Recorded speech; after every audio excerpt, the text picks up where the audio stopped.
What's happening, YouTubers? Welcome back to the Velvethamma show. And today is going to be Toolbox Tuesday. Yep, new thing I'm going to try and remember to do here, and do some tool reviews on some tools that I purchased here. First of all, it's also going to be Take the Trash Out Tuesday. When I talk about taking the trash out, I'm talking about the paint job I just did and getting the dirt out of it or imperfections, okay? So let's take a walk over to the other side here. If you watch the video of this completed truck, I know I've got some videos out of order out there, but there's a run over here, okay?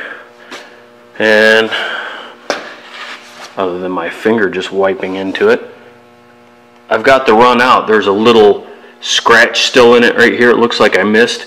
You could just see the faintness of it. So I need to finish that up.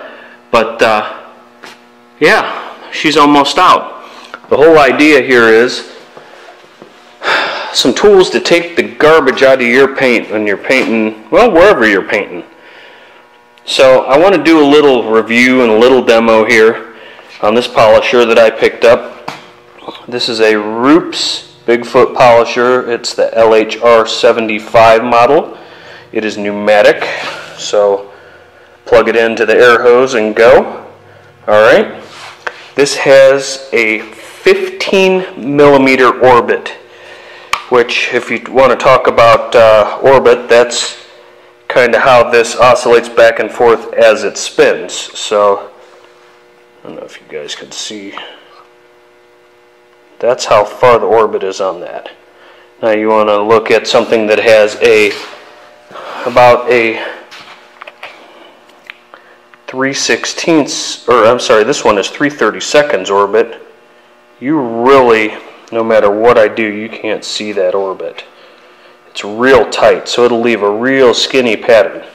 Whereas this covers a huge footprint as it goes. Now this is listed as a polisher, but you can also put a sanding disc on it. Just beware that you need a soft interface pad on it, kind of like this dude right here.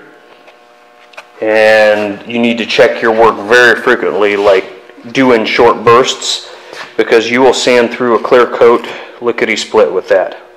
I'm very certain of it. It's just very aggressive.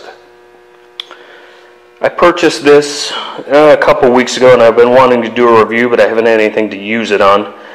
So I just kind of want to go over what this tool is most likely used for and made for. It would probably be for small paint defects and polishing small panels, such as, I suppose, if you were going to sand this A-pillar, you know, it would be for something like that, because if you look at the size of the pad, let's grab a clean pad here. There you go. Now, this is an orbital polisher. This is not your standard circular polisher, all right? So it's going to take a little bit longer to do the work, but the risk of burning edges and swirl marks is greatly reduced, if not eliminated, when using this. I'm sure you could still burn some paint, but as far as swirl marks, it really doesn't leave a swirl in the paint. So I purchased this with corresponding compounds from a place called autogeek.net. Check them out on the web. I've got trial sizes, I guess you would call them, or you know, they're mini bottles. This one is, I don't know, they're 250 milliliters, whatever that equivalent is in the English non-metric system. Not sure. It's less than a pint. It's probably half pints. But each one of these is color coded. There's a blue pad, and it has a blue cap on it. Same thing with the green, green, yellow, yellow, white, and white. This is their coarsest compound right here. This would be for taking out sanding scratches. I would think they say 1200 and finer sand scratch with this pad. I never sand anything that coarse that I need to polish, so I don't know that you really need it. I wanted to try it out because, again, this is kind of a review. The green polish, they call this one quartz gloss, with the green pad here, that will take out a 2000 grit scratch all day long. On on cured paint. On fresh paint, it takes a little more effort, but on cured paint, it's a lot faster, okay? So if you're taking out some dirt nibs or something like that, that would be your guy with that polish. Now, you're not married to using their polishes. I just wanted to give them a try and kind of review them and see how they do. And so far, I like them. This one right here, I would call this more of a very, very fine polish. This will take out, if there are any swirl marks, this guy will get them with the yellow pad. And then finally, they have this diamond ultra fine. I suppose that would be really good on a dark colored vehicle or on a real high-end vehicle where you're doing a show car detail on it where you don't want even the hint of a swirl mark anywhere on, say, a black or a dark green or something like that, or dark blue. That might be good. But I can tell you, I used the blue. I actually started with the green and then decided, well, I'll try something a little coarser to see if it works better, faster, slower, whatever.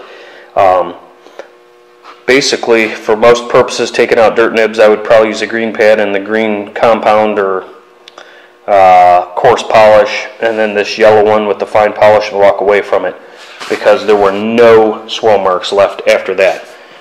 The other thing is, I have switched to this system right here. I did a little review on it before. These are Tolecut, which is a dry sanding, little sanding pad, and you put them on these blocks. That'll take out dirt nibs. Now this is equivalent to, I believe, let's look at the box. Does it say? The pink, which is this color, is a finish equivalent to P2000. And then the black, which is the other one I have, is equivalent to 3000. So that's real fine. I guess if you had a larger dirt nib, I would use the pink. And if you have a smaller one, I would probably use the black. But they come on sheets. Of course, I have them backwards here. They come on sheets just like that, peel and stick, PSA adhesive, and you stick them on there and go. You could probably do a whole hood with one of these if you had a bunch of trash in it. If it was completely littered with trash to the point where you probably should repaint it, you're going to use more than one. Also, after you use either of those, they also have these discs, which are called the Tolex discs. Okay, these go on the DA sander with the interface pad. Probably doesn't matter how fine of an orbit sander you use. I just happen to have it set up on that one. But this is all a dry sanding system. These are not for wet sanding. So it's a film back disc. You can see you can easily roll it up. It's kind of light, but that's it right there. So we'll just set that off to the side, and I'll tell you, I think these are equivalent to 2500. They don't say on the back of the box, but I'm pretty sure this is equivalent to P2500. There isn't anything that I've found that I can't take out with that disc after I've used one of these to get out the trash. This will level orange peel on fresh paint. And by fresh, if you're painting at home, I mean probably 3 to 5 days old if it's sat out in the sun a little bit and cured up. Because if you try and sand the next day and you have a cold shop like mine, you're going to have problems.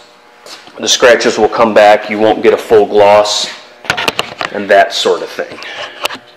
So, that all being said, we're going to, let's see if I can spin you guys around. I don't know if we have enough light over here. And if I have enough zoom to get you there. Boy, it's not going to like that light in the background.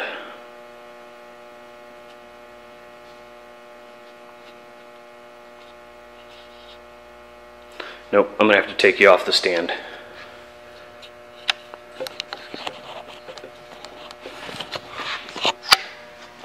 So, if you're an idiot like me and you're in a hurry, you do stupid things like this. I took a piece of sandpaper over this. This was me coming around the side of the vehicle painting it, and the hose hit it. And it was after it was out of dust, but it still knocked a little line into it right there. Now that isn't terrible. That's, you know, I could buzz over that real quick, sand it down, and give her a go from there. Should come right out. But basically what I'm going to do with this type of situation where it's not terrible, I mean it's just, you can see it's there and it's dry. Now remember,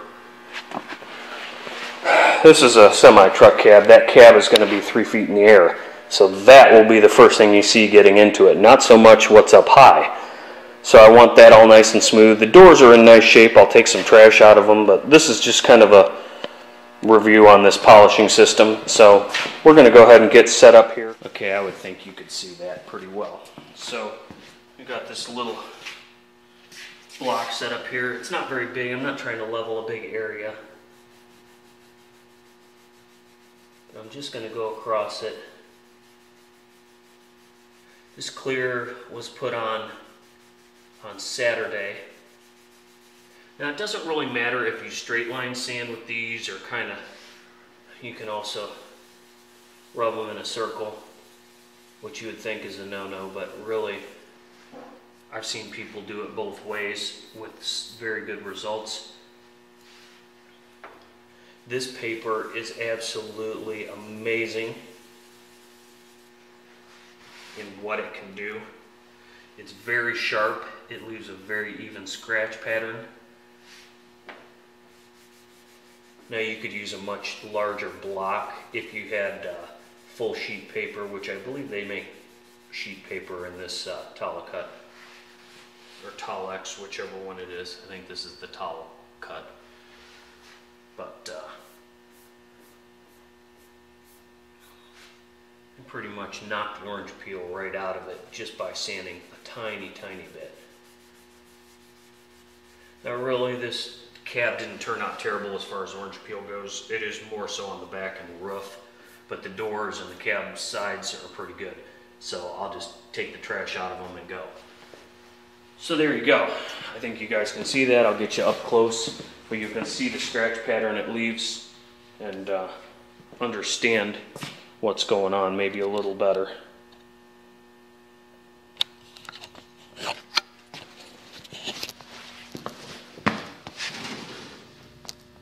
So there you go. That was just a line that went through there where the hose whipped it. Now you can see the scratches in it. And I'll go over that. I can either do one of two things. I can take this black pad, which is 2500 or 3000, and kind of go over those scratches, or I can take the DA over it. One thing you got to watch with the DA, let's move up the scale here a little bit. You really need to find your trash first. If you're going to sand a whole panel like this, like there's a little speck there, if that gets caught in that pad, it will leave curlicues all over this panel until you get it out. And those are difficult at best to sand out sometimes. So you just kind of got to watch. So put you back on the stand here, and I'll show you how quick that comes out when you run the sander over it. I'm not going to use the hand block. I'll just run the DA over it real quick, and you'll see how fast it actually works.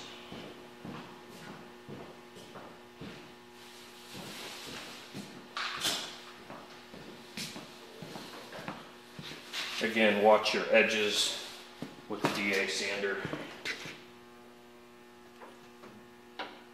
Hopefully, we're going to run into an issue here because this door, it's missing its keeper that holds it open. So just have to be careful.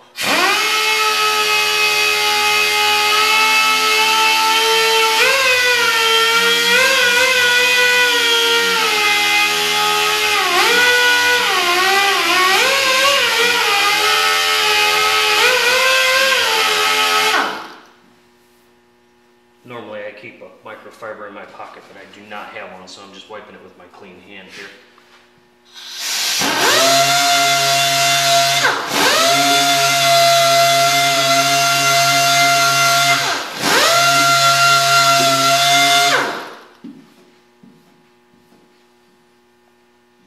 I believe I've got enough of the scratch out of that for us to go ahead and just buff it up.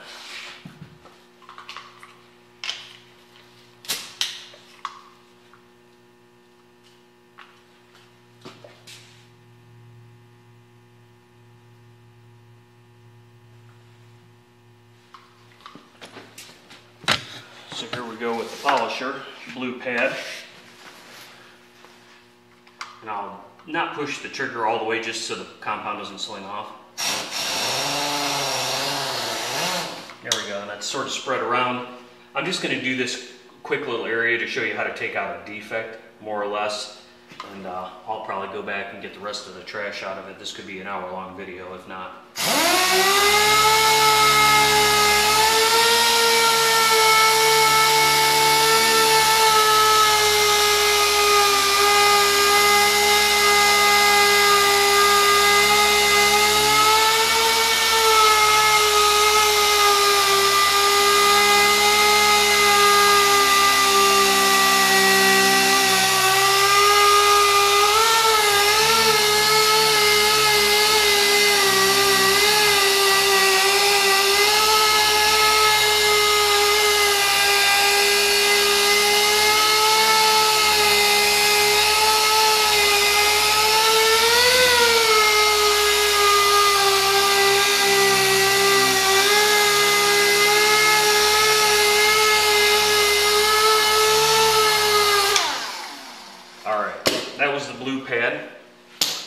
We'll go ahead and wipe that off, and I'll give you a little look-see at what that turns out to be. So just hang on a second here. Alright, so there you guys go. It's wiped off, and that was just the coarse compound. The scratches are gone. I apologize because I'm doing this so close to the floor and the camera angle may not be perfect for you guys, but and that damage was in through here, and now it's polished out. Now I can go right to the green pad and then right to the yellow after that. Chances are you won't be able to tell the difference with it being the color that it is, whether I polish any swirls out of it or not, because it really doesn't leave any. It's not hazy, maybe a slight bit hazy, but we'll take the green pad over it and go from there.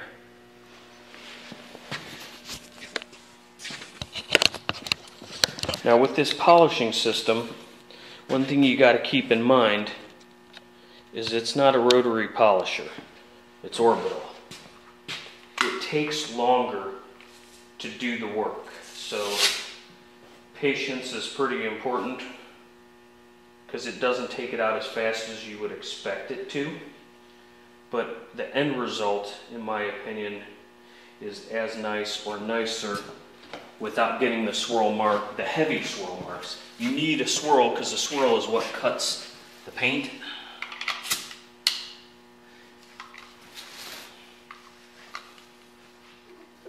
But the finishing process just becomes so much easier.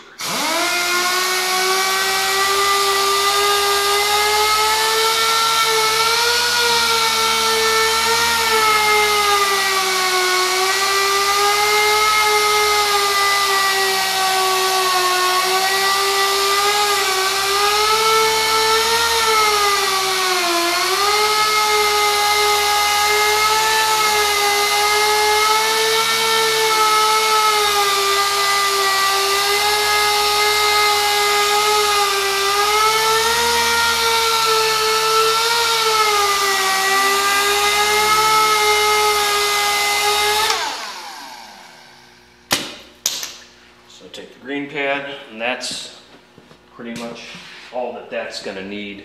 I can take the yellow over it. Again, you probably won't be able to tell the difference on camera between this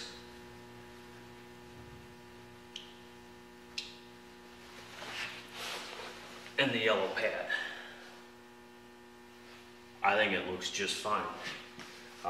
Again, if this is a bright color, if this were a dark blue or a dark green or something to that effect, then you would probably need to take this several steps further.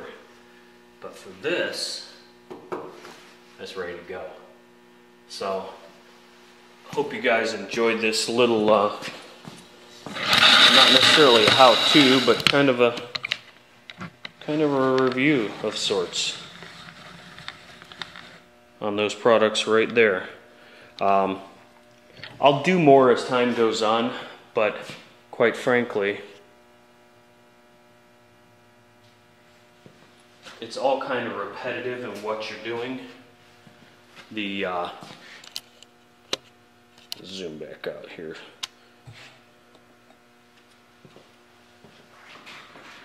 You're basically just removing scratches and refining them down until there's not a swirl mark left. And this little tool works great for small areas.